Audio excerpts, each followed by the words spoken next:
man in an even more divine Scottish castle. Wow, said Scarlett. Is he an earl or laird or something? Of course not. The castle is a hotel, said Julianne. A glamorous and extremely romantic hotel. Why were they talking about things like castles? Jed thought desperately. It was her whole life at stake here, and not just her life. Julianne shot Scarlett a "shut up, I'm doing my best here" look. She turned back to Jed. You are rich, beautiful, have a bloke and a family who love you deeply, and are writing a book that, as your friend and potential editor, I am dying to read. And you have, Julianne glanced at the purple jewelled watch on her wrist, exactly 9 minutes to get into that ute, drive to the church and avoid soggy sheep dung while Scarlett and I proceed down the aisle and make every man there sigh with unrequited desire, including that gorgeous hunk Scarlett has brought down from Sydney. Alex is just a friend, said Scarlett quickly. Actually, we've got 16 minutes, and Jed's got to put her headdress and shoes on too. Jed gave the shoes a venomous stare. They had high platform heels in what Julianne regarded as gorgeous white patent leather embossed with daisies. They were also everything she hated about modern fashion, as well as expectations that you could marry the man you loved and be happy ever after.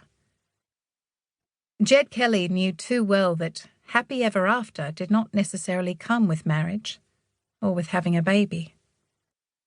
Her baby. Her and Sam's. Everything she had longed for. She was going to be sick again. She gritted her teeth. I'm not putting on those shoes. Scarlett, darling, said Julianne calmly, could you tell Michael we'll still be a few minutes, please? Scarlett regarded her sister dubiously, then looked back at Julianne. You think you can convince Jed to get married in a few minutes? Took Sam years. Julianne lifted the eyebrow that quelled authors and senior editors. Scarlett had learned to respect the power of eyebrows. Old Matilda had used hers well too. Scarlett left, manoeuvring her wheelchair out the kitchen door and down the ramp to Michael's ute. Julianne allowed her friend 30 seconds of silence. Well, she said softly.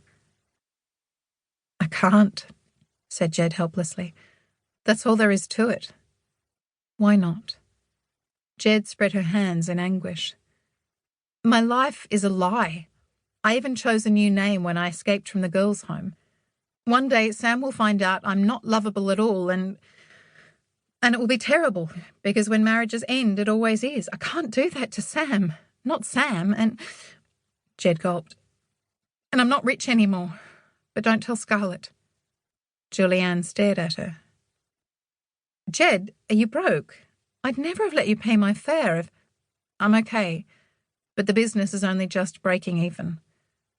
The whole Australia factory now, selling everything an alternative nation might want from solar panels to organic seeds and hydraulic rams, was Sam's dream, but had relied on Jed's funding to set up. And keeping Scarlett in Sydney costs a lot. I can afford it, but there's not much left over. Jed attempted a smile. I never wanted to be rich. Now I'm not. Apart from owning this house and a flat in central Sydney, and also that cafe with a mermaid painted on it, plus the factory, said Julianne dryly. Please let me be as poor as you one day. Darling, Sam and your family here know about your past. Her past? What a tactful way to put it, thought Jed. Her mother, drunk and screaming, smeared lipstick and a broken cocktail glass. Her stepmother's boyfriend, Merv, grinning as he locked her bedroom door behind him. The blood wriggling down his face when she bashed him with the telephone. The wardess with a bamboo cane in the wayward girls' home, after her stepmother had her imprisoned as pregnant and uncontrollable. And I wasn't controllable, thought Jed, with a flash of pride despite the fear. The loss of her baby in blood and anguish 3 months premature, as Jed slept under a bridge after scavenging in rubbish bins, stealing from veggie gardens. Her past.